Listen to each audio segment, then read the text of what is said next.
Hello, welcome to edu शाखा। मेरा नाम है राहुल कुमार और आज की क्लास में हम पढ़ने वाले हैं principles of inheritance and variation. ये हमारा बायोलॉजी का चैप्टर नंबर 4 है 12th क्लास का, principle of inheritance and variation. देखिए यहाँ पे सबसे पहले जिक्र करते हैं इन सारे शब्दों का आखिर यहाँ पे है क्या। जैसे इनहेरिटेंस हो गया, वेरिएशन हो गया, क्या मतलब होता है। इनहेरिटेंस का मतलब होता है किस तरीके से जो गुण होता है, जो कैरेक्टर होता है, ये ट्रांसफर हो रहा है, इनहेरिट हो रहा है। इनहेरिट मतलब पेरेंट से बच्चों में कैसे गुण ट्रांसफर होता है, उसके बारे में जो है इस चैप्टर में हम पढ़ने वाले हैं। और साथ ही साथ ऐसी क्या चीज है जो देखो क्या कि जो बच्चे होते हैं पेरेंट्स की तरह थोड़े बहुत लगते हैं, लेकिन थोड़ा बहुत तो बदलाव आता है ना। तो ऐसा क्या चीज है कि वो बदलाव प्रोड्यूस कर रहा है, बदलाव को कहते हैं वेरिएशन। तो इस चैप्टर में हमारा जो फोकस रहेगा वो इन चीजों पर रहेगा कि किस तरीके से जो कैरेक्टर का ट्रांसफर हो रहा है और साथ ही साथ ऑर्गेनिज्म के अंदर किस तरीके से बदलाव उत्पन्न होता है उसके बारे में देखेंगे। देखिए एक कहावत है मेनली, लाइक बिगेट्स लाइक। मतलब क्या होता है, ऑर्गेनिज्म जैसा होगा ना उसके आने वाले जो वंशज होंगे वो उन्हीं की तरह दिखेंगे। जैसे मान लीजिए अगर एक डॉग है तो उसका जो बच्चा होता है वो डॉग की तरह ही रिजेंबल होता है, पता चलता है कि हाँ ये कुत्ता है। सिमिलरली अगर एक रोज प्लांट की बात करें तो गुलाब का फूल, आप किसी भी गुलाब के फूल को देखो तो आप देखकर पहचान सकते हो कि ये गुलाब का फूल है। इसी तरह से जो ह्यूमन चाइल्ड होता है, ह्यूमन के जो बच्चे हैं बेसिकली वो कैसे दिखते हैं, इंसानों की तरह दिखते हैं। तो पता चला कि हाँ इंसान का है। तो मेनली जैसा स्पीशीज होगा, जैसा ऑर्गेनिज्म होगा, उसका अगला जो वंशज होगा, उसके जो बच्चे होंगे वो उसे ही की तरह दिखेंगे। जैसे कि जब नया बच्चा पैदा लेता है क्या बोलते हैं, किसकी आंखें जो है इसकी मम्मी की तरह दिख रही हैं, या इसके बाल इसके पापा की तरह हैं, या जो भी चीजें हैं। तो हम उसके गुण को मैच करवाने की कोशिश करें, हाँ कि बच्चा जो है कुछ कैरेक्टर मम्मी का है तो कुछ कैरेक्टर पिता का है। तो इस तरीके से कैरेक्टर जो है वो ट्रांसफर हो रहा है। अब देखिए यहाँ मेनली बात किया तो ये दो शब्द आता है, एक है हेरिडिटी और एक जेनेटिक्स। ये जो आपके पास चैप्टर है ये जेनेटिक्स के अंतर्गत आता है। जेनेटिक्स क्या है, बायोलॉजी का वो ब्रांच जिसमें हम पढ़ते हैं किस तरीके से गुणों का जो है ट्रांसफर होता है, किस तरीके से कैरेक्टर जो है वो ट्रांसफर हो रहा है एक जगह से एक ऑर्गेनिज्म से दूसरे ऑर्गेनिज्म में। मैकेनिज्म क्या है, किस तरीके से वेरिएशन आता है। तो ये मैकेनिज्म, ये तरीकों को जो है बोला जाता है जेनेटिक्स, जिसमें हम मेनली पढ़ते हैं कि गुणों के बारे में ट्रांसफर हो रहा है, वेरिएशन आ रहा है, इन सब चीजों को हम जेनेटिक्स में पढ़ते हैं। जेनेटिक शब्द जो दिया गया है विलियम बेटसन के द्वारा दिया गया 1906 में। 1906 में विलियम बेटसन ने इस शब्द का पहली बार उपयोग किया है। और अगर बात किया जाए फादर ऑफ जेनेटिक्स किसको कहा जाता है, जेनेटिक्स के जनक जो हैं वो किन्हें कहा जाता है, तो मेनली ग्रेगर जोहान मेंडल जो हैं इनको फादर ऑफ जेनेटिक्स कहा जाता है। क्यों? क्योंकि इनका जेनेटिक्स के फील्ड में एक अहम भूमिका है जो हम थोड़ी देर बाद अभी इसी वीडियो में डिस्कस करने वाले हैं। तो ध्यान रखिए, father of genetics Gregor Johan Mendel. Genetics शब्द दिया किसने है, विलियम बेटसन ने जो है जेनेटिक्स शब्द दिया है। ओके, यहां पर देखो एक शब्द आता है हेरिडिटी। हेरिडिटी का मतलब क्या है, हेरिडिटी की बात करें तो हेरिडिटी का मतलब होता है ट्रांसफर ऑफ कैरेक्टर। जो गुण ट्रांसफर हो रहा है ना उसी को हेरिडिटी बोलते हैं। जैसे क्या होता है, पेरेंट्स जब मरते हैं तो अपने बच्चों के लिए वसीयत छोड़ के जाते हैं, तो वसीयत, तो वो जो वसीयत है वो क्या हुआ, पेरेंट्स से बच्चों को मिल रहा है, तो वो हेरिडिटी हो गया एक तरीके से। तो इसी तरीके से सिर्फ प्रॉपर्टी ही नहीं मिलता है बल्कि बहुत सारे ऐसे गुण हैं जो हमें पेरेंट्स से मिलते हैं, चाहे वो हमारा हाइट हो, चाहे वो हमारा बोल सकते हो कि मोटापा हो गया, या फिर बात किया जाए तुम्हारे पास कलर, आई कलर, या फिर जो भी चीजें हैं। तो ये सब चीजें जो है हमें अपने पेरेंट्स से ट्रांसफर होकर मिलता है, हमें अपने पेरेंट्स से मिलता है। तो ये जो चीज है जो ट्रांसफर हो रहा है इसी को बोलते हैं हेरिडिटी। तो हेरिडिटी क्या होता है, हेरिडिटी और इनहेरिटेंस एक तरीके से आपस में जुड़ा हुआ है। मतलब ये हो गया तुम्हारे पास ट्रांसफर ऑफ कैरेक्टर, किस तरीके से गुण जो है वो ट्रांसफर हो रहा है। तो बहुत लंबे समय तक जो है इसमें बातचीत चलता रहा कि गुणों का ट्रांसफर आखिर होता कैसे है।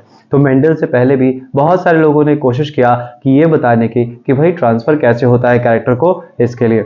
तो यहाँ पर क्या देखोगे, कुछ थ्योरीज हैं जो थ्योरीज बताती हैं कि किस तरीके से जो है कैरेक्टर का ट्रांसफर हुआ है। हालांकि ये सारी थ्योरीज कोई अभी काम की है नहीं, क्योंकि ये सारी थ्योरीज कहीं ना कहीं किसी चीज में असफल हैं और ये बता नहीं पाती हैं कि किस तरीके से कैरेक्टर ट्रांसफर हो रहा है। जैसे कि सबसे पहले बात किया जाए पाइथागोरस जो मेनली एक मैथमेटिशियंस थे, इन्होंने बताया था वेपर थ्योरी के बारे में। ये वेपर थ्योरी क्या कहता है, वेपर थ्योरी के अनुसार हर एक लिविंग ऑर्गेनिज्म जो है ये कुछ ना कुछ अपने शरीर से वेपर प्रोड्यूस कर रहा है, भाप। और ये जो भाप होता है जब ये मिलता है तो नए ऑर्गेनिज्म उत्पन्न हो जाते हैं, जिसका कोई सेंस नहीं बनता है। तो मेनली जो है इन्होंने वेपर थ्योरी दिया कि भाप निकल रहा है और ये भाप जो है नया ऑर्गेनिज्म प्रोड्यूस करता है और इसलिए जो है गुण आपको एक जैसे नजर आ रहे हैं। ये चीज है। हालांकि ये थ्योरी उतना सक्सेस नहीं रहा। फिर फ्लूइड थ्योरी, एरिस्टोटल ने दिया था फ्लूइड थ्योरी। अब ये क्या कहता है फ्लूइड थ्योरी? फ्लूइड थ्योरी के अनुसार जो मेल होता है ये प्रोड्यूस करता है हाईली प्यूरिफाइड फ्लूइड, जिसको हम बोलते हैं सेमन। इसी तरह से जो है जो फीमेल है वो प्रोड्यूस करती है जो एक तरीके से नॉट प्यूरिफाइड फ्लूइड, जिसको बोलते हैं मेंस्ट्रुअल ब्लड।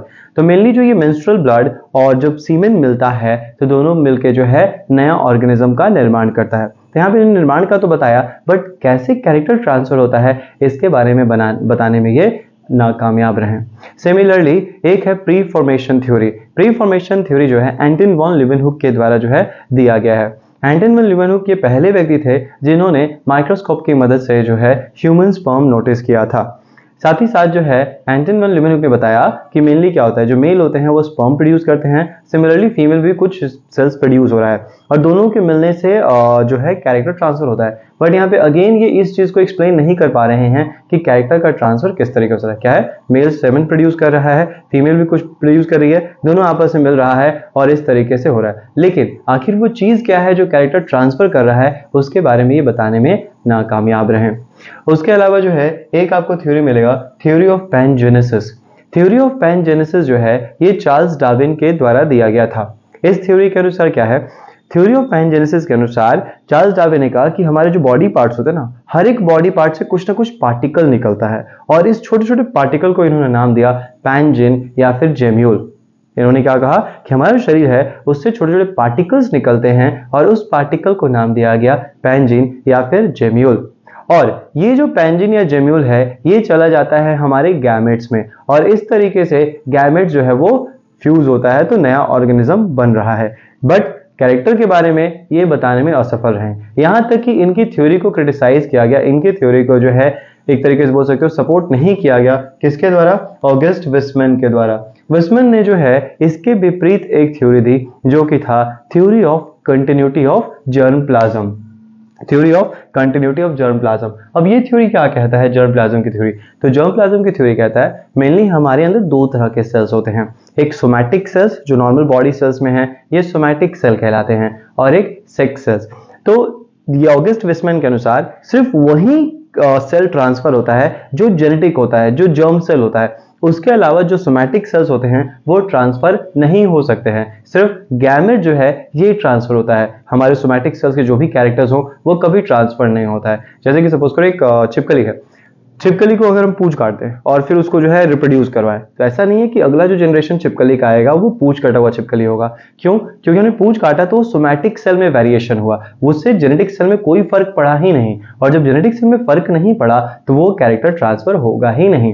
तो इस तरीके से इन्होंने कहा theory of continuity of germ plasm कि मतलब क्या है कि सिर्फ वही कैरेक्टर ट्रांसफर होते हैं जो हमारे जर्म सेल्स में होते हैं, जो हमारे गैमेट्स में होते हैं, वही कैरेक्टर ट्रांसफर हो सकते हैं। सोमैटिक सेल्स के जो कैरेक्टर्स होते हैं वो कभी ट्रांसफर नहीं होते हैं।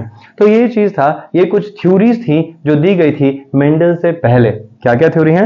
वेपर थ्योरी जो पाइथागोरस के द्वारा दिया गया था, जहां पे हर एक पार्टिकल्स हर एक बॉडी पार्ट से जो है वेपर निकल रहा है और यही वेपर जो है नया ऑर्गेनिज्म बना दे रहा है। फिर फ्लूइड थ्योरी एरिस्टोटल के द्वारा कि जो मेल का सेमेन होता है दैट इज प्योर फ्लूइड और जो फीमेल का मेंस्ट्रुअल ब्लड होता है दैट इज इम्प्योर फ्लूइड, और दोनों जब मिल रहे हैं बेसिकली तब नया ऑर्गेनिज्म। उसके अलावा जो प्री फॉर्मेशन थ्योरी कहता है मेनली जो है कि जो सेमेन और जब ओवम फर्टिलाइज होगा, फ्यूज होगा, तब जाके जो है नया गैमेट नया ऑर्गेनिज्म बनता है। बट कैरेक्टर का ट्रांसफर ये बताने में असफल रहा। इसी तरीके से जो है थ्योरी ऑफ पैनजेनेसिस। तो ये कुछ पुरानी थ्योरी हैं जो कि मेंडल से पहले ये सब थ्योरीज आई और हालांकि ये सब जो है फेल रही।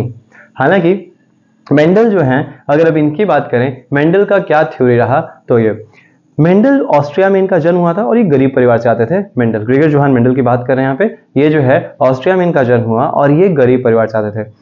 गरीबी के चलते इन्होंने क्या किया, आगे जाके जो है ये चर्च में पोप का काम करने लग गया।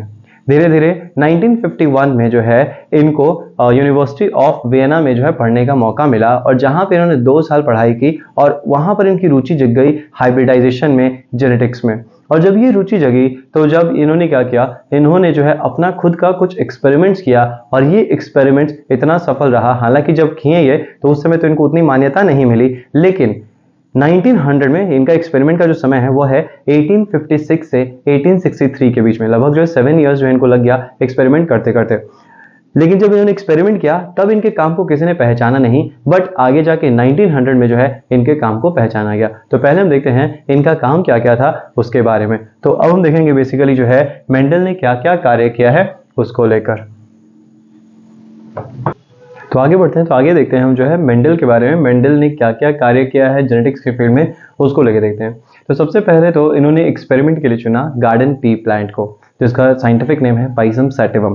तो इन्होंने जो है गार्डन पी प्लांट पे जो है अपना एक्सपेरिमेंट किया। इनका जो एक्सपेरिमेंट का साल रहा 1856 टू लेके 1863 तक, इस साल तक जो है इन्होंने एक्सपेरिमेंट किया है लगभग। और क्या कारण रहा कि अगर आखिर उन्होंने गार्डन पी प्लांट को ही चुना, आखिर ऐसा क्या है?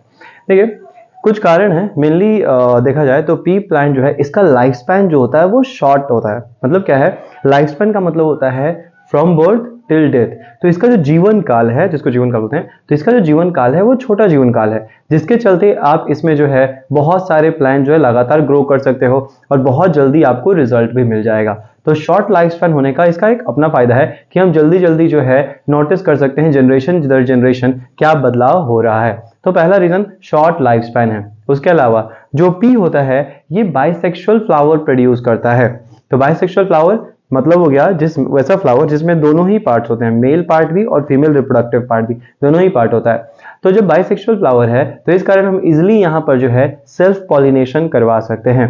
तो यहाँ पर सेल्फ पॉलिनेशन आसानी से हो सकता है, तो ये भी फायदा था। और उसके बाद क्या है तुम्हारे पास, ये इजी टू मेंटेन होता है, बड़ी आसानी से हम इसको मेंटेन कर सकते हैं, हैंडल कर सकते हैं। जो भी हम करवाना चाह रहे हैं, मतलब किस प्लांट को ग्रो करना है, किसको ग्रो नहीं करना है, तो हम यहाँ पे इजी टू हैंडल होता है, आराम से हम इसको हैंडल कर सकते हैं। उसके लिए सबसे इंपॉर्टेंट बात यह है कि जो पी प्लांट होता है ये 7 पेयर्स ऑफ अलग अलग कैरेक्टर शो करता है, जिसको हम आसानी से स्टडी कर सकते हैं। अब यहाँ पे ध्यान रखिएगा, दो चीजें हैं, एक है कैरेक्टर, एक है ट्रेड। हालांकि दोनों का मतलब लगभग सेम होता है, लगभग, लेकिन अंतर होता है। जैसे कैरेक्टर की बात करते हैं तो कैरेक्टर कोई भी जो गुण हो गया उसको कैरेक्टर बोलते हैं, लेकिन गुण के अपने अलग अलग रूप होते हैं। जैसे कि बोला जाए आदमी कैसा है, तो आदमी अच्छा भी है, आदमी बुरा भी है। अब उसके हाइट को लेकर, हाइट में क्या हो सकता है, कुछ हाइट लंबाई होती है, कुछ जो हाइट है वो छोटे में है, मतलब ड्वार्फ हो गया एक तरीके से। तो हाइट, तो यहाँ जैसे हाइट की बात करें तो हाइट हो गया कैरेक्टर, और इस कैरेक्टर के जो अल्टरनेटिव फॉर्म होते हैं, अलग अलग रूप होते हैं, कैरेक्टर के अलग अलग रूपों को हम ट्रेट कहते हैं। जैसे कि हाइट हो गया, तो हाइट के लिए दो ट्रेट है, या तो लंबाई या तो बौनापन, ड्वार्फ। दूसरा जो है सीड कलर हो गया, कॉटलीडन्स जो होता है मटर मेनली, तो कैसा होता है, येलो या ग्रीन हो सकता है। उसके अलावा सीड शेप हो गया, राउंड, रिंकल्ड हो सकता है, मतलब पूरी तरह से राउंड। और रिंकल्ड का मतलब क्या हो गया, जैसे होता है सूखा हुआ मटर पे ऐसे ऐसे धारी धारी टाइप रहता है, तो इसको रिंकल्ड बोलते हैं सूखे हुए मटर पे। इसी तरह पॉड कलर, पॉड क्या होता है, तो पॉड मतलब हो गया जो मटर का छिम्मी होता है ना, इसको पॉड कहते हैं। इसके अंदर जो है मटर रहता है, तो इसको पॉड कहा जाता है। तो पॉड का कलर क्या ग्रीन है या येलो हो सकता है। पॉड का शेप, अब ये क्या पूरी तरह से फुला हुआ है, तो अगर फुला हुआ तो इन्फ्लेटेड, अगर जो है कहीं से पचका हुआ है तो कंस्ट्रिक्टेड। उसके अलावा फ्लावर का पोजीशन, फ्लावर कहाँ पे पाया जा रहा है उसको लेकर, तो फ्लावर के पोजीशन के अनुसार देखोगे तो एक्सियल या टर्मिनल। एक्सियल का मतलब क्या होता है, एक्सियल का मतलब होता है एट द टॉप, फ्लावर जो प्रोड्यूस हो रहा है एट द एक्सिस, ओके। और टर्मिनल मतलब क्या हो गया, एक तरीके से कहीं और से निकल रहा है, मेनली एक्सेस पे नहीं बट साइड वगैरह से जो है कहीं से फूल जो है निकल रहा है। उसके अलावा फ्लावर कलर, फ्लावर कलर में पर्पल हो सकता है या व्हाइट हो सकता है, तो कोई भी फ्लावर कलर जो यहाँ पर हो सकता है। अब देखिए मेंडल ने क्या किया, ऐसा नहीं है कि मेंडल ने इन सातों कैरेक्टर को एक साथ पढ़ लिया, वैसा नहीं था। मेनली इन्होंने कोशिश किया कि एक एक कैरेक्टर को एक समय स्टडी करेंगे और तब जाके जो हम देखेंगे कि क्या रिजल्ट आ रहा है। और इन्होंने ऐसा ही किया, एक एक कैरेक्टर को स्टडी किया और इनका जो रिजल्ट रहा वो कहीं ना कहीं जेनेटिक्स के मामले में इनको बहुत आगे तक ले गया, ये चीज है। तो अब देखते हैं जरा एक एक कैरेक्टर को पढ़ के कि आखिर कैसे कैरेक्टर ट्रांसफर होता है उसके बारे में जानेंगे। यहाँ पर देखो, जब अलग अलग प्लांट्स को हम मिलाते हैं तो इसको बोलते हैं क्रॉसिंग, इसको बोलेंगे प्लांट्स को मिलाने का जो प्रक्रिया है इसको बोला जाता है क्रॉसिंग। तो मेनली क्या है तुम्हारे पास, इन्होंने सबसे पहले इस चीज पर ध्यान दिया कि हम जिस प्लांट को मिलाएंगे वो प्योर होना चाहिए। मतलब क्या है, अगर हम चाहते हैं कि हम सिर्फ टॉल प्लांट्स ले, तो उन्होंने पहले तो छांटा कि भाई टॉल प्लांट्स कौन कौन से, सारे टॉल प्लांट्स को आपस में ब्रीड करवाया, क्रॉस करवाया, और फिर जो है नए तरह के देखा कि हाँ अब ये पूरा टॉल लग रहा है, ये एकदम प्योर हो चुका है। 3-4 जनरेशन बाद लगा कि एकदम प्योर है, अब इसके अंदर कोई जीन्स में कुछ अलग अलग नहीं होगा, एकदम सेम होगा, तब उसको चुना। तो यहाँ पे सबसे पहले जो है इन्होंने प्योर लाइंस क्रिएट की। प्योर लाइंस मतलब क्या हो गया कि कैरेक्टर जो है ना उसमें कोई मिलावट नहीं, एकदम प्योर होना चाहिए। तो प्योर लाइंस इन्होंने जो है चुना। अगर पूरा टॉल ले रहे हैं तो पूरा जो प्योर टॉल लिया, फिर अगर डॉर्फ ले रहे हैं तो जो प्लांट होगा उसको प्योर डॉर्फ लिया कि भाई वो 4-5 जनरेशन तक उससे बौना ही प्रोड्यूस हो रहा है, तो वो हो गया प्योर डॉर्फ। 4-5 जनरेशन तक उसमें टॉल ही प्रोड्यूस हो रहा है, तो वो हो गया प्योर टॉल। तो इन्होंने सबसे पहले जो है प्योर लाइंस बनाए ताकि उसको फर्टिलाइज किया जा सके। फिर इन्हीं प्योर लाइंस को आपस में फर्टिलाइज करवाया और नतीजा देखा। अब अगर ये एक समय में एक कैरेक्टर को स्टडी करते हैं तो इसको बोलते हैं मोनोहाइब्रिड क्रॉस। तो मोनोहाइब्रिड क्रॉस क्या हो गया, मतलब मोनोहाइब्रिड क्रॉस का मतलब हो गया एक समय में सिर्फ एक कैरेक्टर की स्टडी की जाती है। उसके अलावा dihybrid cross, dihybrid का मतलब हो गया एक समय में 2 कैरेक्टर को स्टडी किया जा रहा है। ट्राई हाइब्रिड क्रॉस, एक समय में जो है 3 कैरेक्टर को स्टडी किया जा रहा है। तो आइए स्टार्ट करते हैं मोनोहाइब्रिड क्रॉस क्या होता है।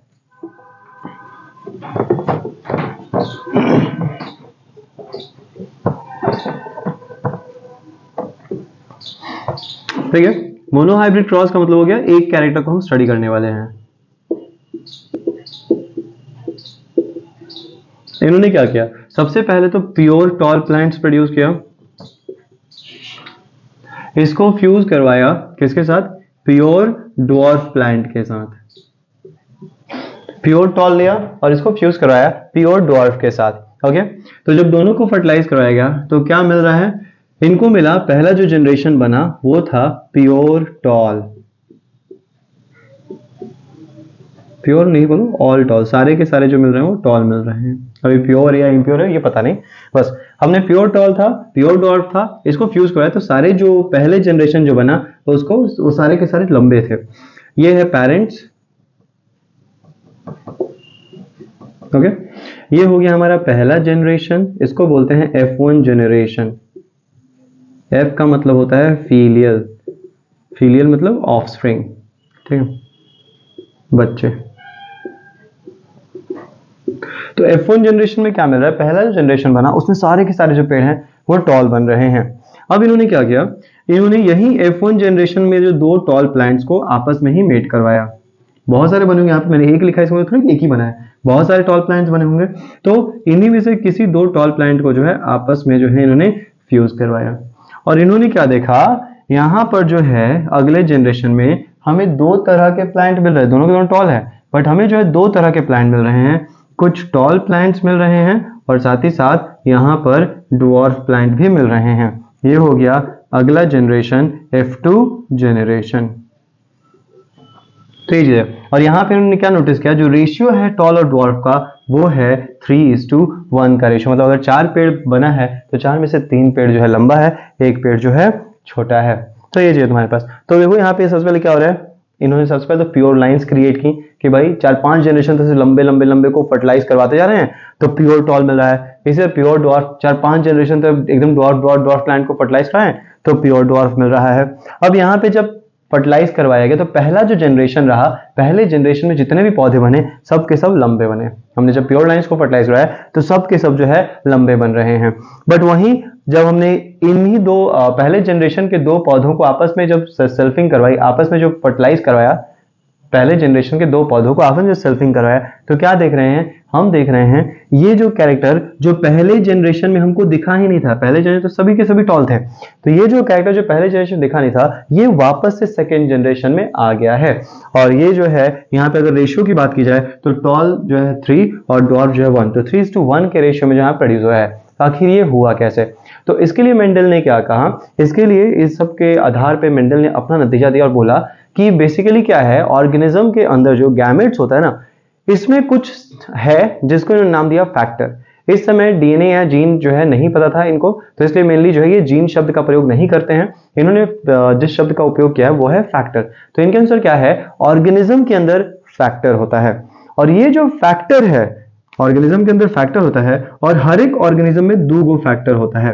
हर एक ऑर्गेनिज्म में जो है दो फैक्टर्स होते हैं, जिसमें से देखो क्या मेनली ये जो दो फैक्टर्स होते हैं ये अपने आप को शो भी कर सकते हैं और कुछ फैक्टर्स अपने आप को शो नहीं भी करते हैं। मतलब यहाँ पे सीधे सीधे बोलना चाह रहे हैं कि मतलब क्या है, अगर दो फैक्टर्स है तो हो सकता है उसमें से कोई एक डोमिनेंट हो। डोमिनेंट फैक्टर वो होता है जो खुद को शो करेगा, चाहे सामने कोई भी रहे, फर्क नहीं पड़ता है। जैसे देखिए अगर टॉलनेस की बात करें कि टॉल जो होता है इसमें दो तरह के जो है एलिल्स होंगे। इसका जो जीन है उसको टी से रिप्रेजेंट करते हैं और इसमें जो दो तरह का एलिल होगा। अब प्योर है मतलब क्या है, इसमें दोनों के दोनों जो है कैपिटल टी और कैपिटल टी रहा होगा।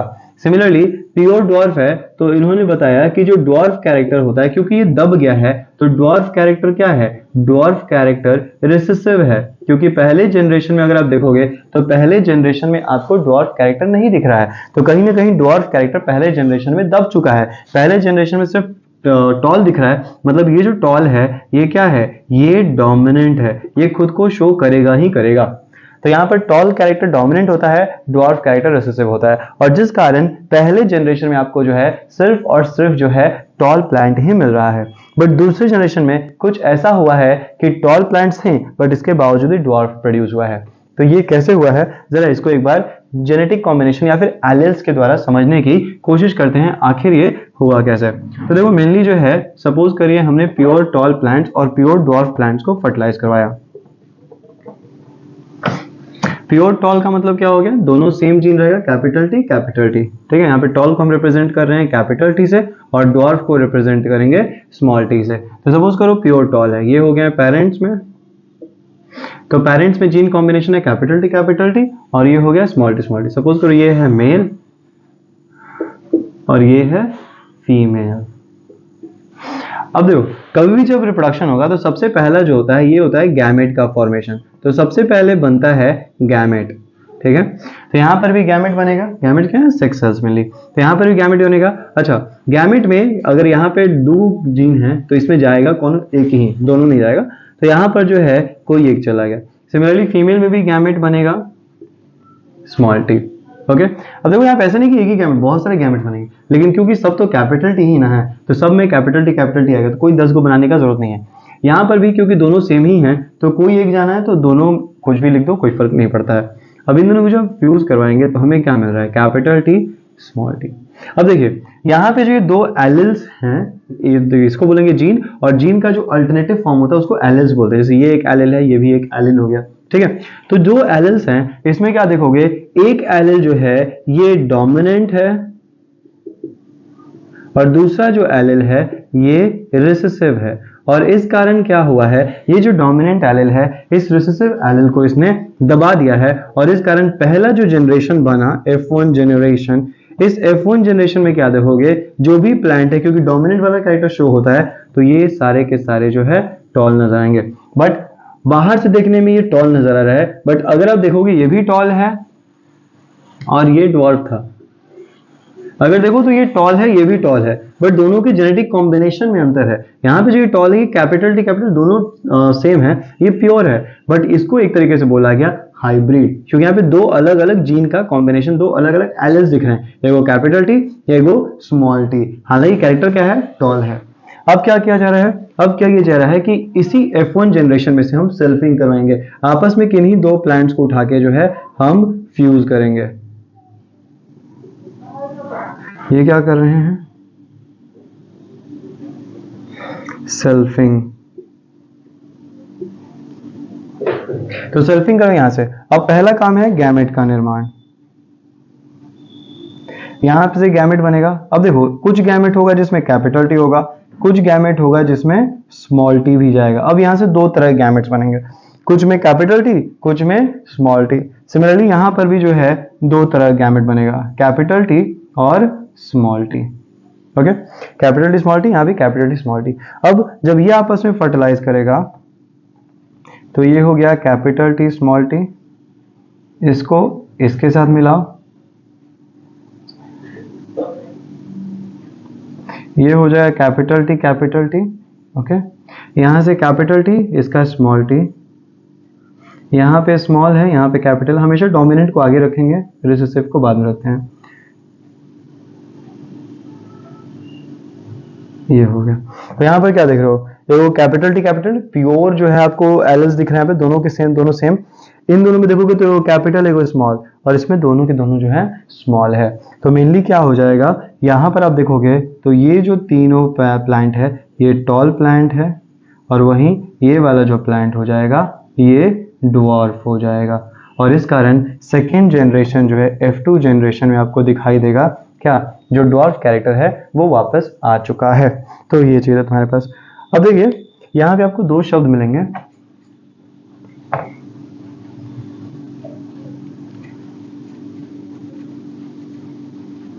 एक होता है फेनोटाइपिक रेशियो, एक होता है जेनोटाइप, या फेनोटाइप और जेनोटाइप भी हम बोल सकते हैं मिली। फेनोटाइप का मतलब क्या होता है, फेनोटाइप होता है एक्सटर्नल अपीयरेंस या फिर कैरेक्टर।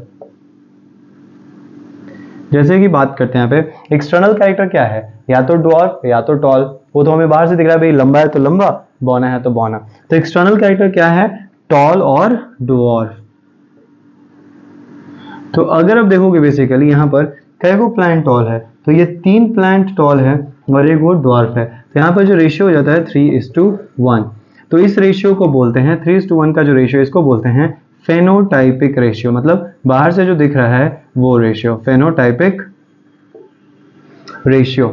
ठीक है। सिमिलरली अब बात करते हैं जरा, एक शब्द है जेनोटाइप। जेनोटाइप का मतलब होता है जीन का कॉम्बिनेशन। इसका क्या मतलब है, जीन या फिर एलेल्स का कॉम्बिनेशन। जहां बात की अब जीन का कॉम्बिनेशन क्या मतलब हुआ, जैसे देखो यहाँ पर एक आपको दिख रहा है कैपिटल टी, एक कॉम्बिनेशन हमारे पास ये है, यहाँ पर एक कॉम्बिनेशन है कैपिटल टी स्मॉल टी, और एक कॉम्बिनेशन है स्मॉल टी स्मॉल टी। तो 3 तरह के कॉम्बिनेशंस आपको दिख रहे हैं। तो ये 1 है, ऐसे वाले कॉम्बिनेशन आपको 2 दिख रहे हैं, और स्मॉल टी 1। तो जेनोटाइपिक रेशियो जो हो जाता है वो हो जाता है 1:2:1। ये हो गया जेनोटाइपिक रेशियो, मतलब जीन का कॉम्बिनेशन का रेशियो क्या है उसके अनुसार। ये हो गया phenotypic ratio for monohybrid cross. तो ये चीज हमारे पास। अच्छा एक और चीज, कैपिटल टी ये पेरेंटल कैरेक्टर है, स्मॉल टी ये भी पेरेंटल कैरेक्टर है, बट ये जो कैपिटल टी स्मॉल टी और कैपिटल टी स्मॉल टी बना है ये हो जाएगा हाइब्रिड कैरेक्टर, क्योंकि यहाँ पर दोनों पेरेंट्स का जो है कॉम्बिनेशन आपको देखने को मिल रहा है, तो इसलिए ये इसको बोलते हैं हाइब्रिड। तो ये है मोनोहाइब्रिड क्रॉस को लेकर। और मोनोहाइब्रिड क्रॉस से मेंडल ने यहाँ पर 2 लॉ दिए हैं। मोनोहाइब्रिड क्रॉस से मेंडल ने 2 लॉ दिया है। कौन कौन सा लॉ, एक लॉ है law of dominance. Law of dominance क्या कहता है, लॉ ऑफ डोमिनेंस कहता है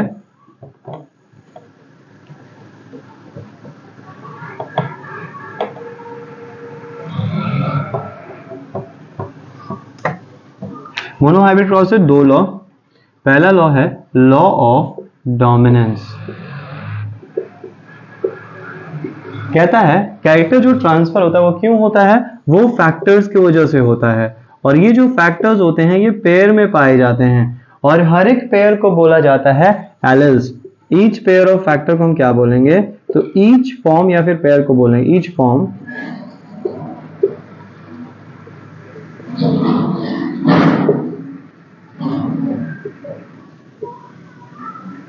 उसको एलिल्स बोलते हैं।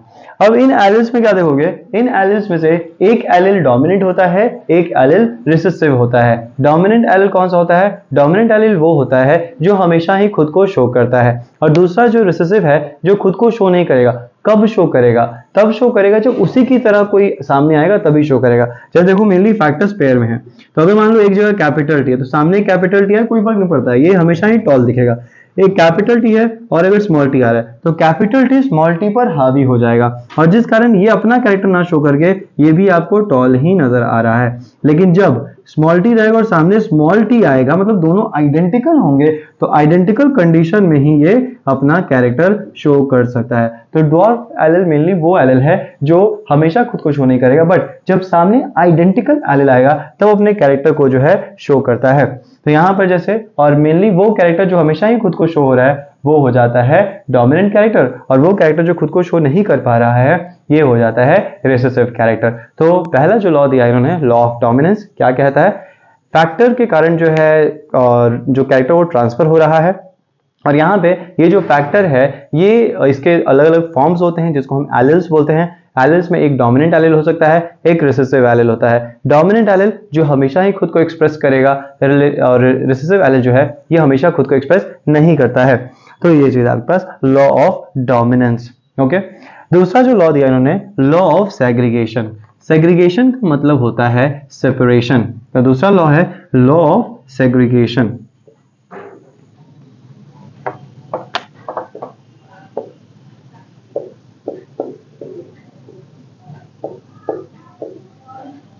सेग्रीगेशन का मतलब होता है सेपरेशन। इसका मतलब क्या होता है? मतलब ये होता है, आपने देखा कि एलिल हमेशा पेयर में पाया जा रहा है, जो जीन्स हैं या फैक्टर्स हैं वो हमेशा पेयर में पाए जा रहे हैं। जैसे कि हमने देखा था, अगर मान लो मेल है कैपिटल टी, तो जब गैमेट बनता है ना, जब गैमेट बनता है तो गैमेट बनते समय ये जो एलिल्स होते हैं ये सेपरेट हो जाते हैं। ये नहीं कि दोनों साथ में जाएंगे, बल्कि इनमें से कोई एक ही जाएगा आगे। अगर मान लो स्मॉल टी और कैपिटल टी होता, तब क्या होता? तब यहाँ पे कुछ सेल्स ऐसे होते जिसमें कैपिटल टी होता, कुछ सेल्स ऐसे होते हैं जिसमें स्मॉल टी होता। यहाँ पर देखो एक बना है, इसका मतलब ये नहीं कि दूसरा नहीं बन सकता, बहुत सारे बनेंगे लेकिन सब में कैपिटल टी ही रहेंगे, तो कोई अलग अलग लिखने की जरूरत नहीं है। बट यहाँ पर ये दो तरह का जो है सेल्स बनाएगा, कुछ सेल्स जिसमें कैपिटल टी है, कुछ सेल्स जिसमें स्मॉल टी है। तो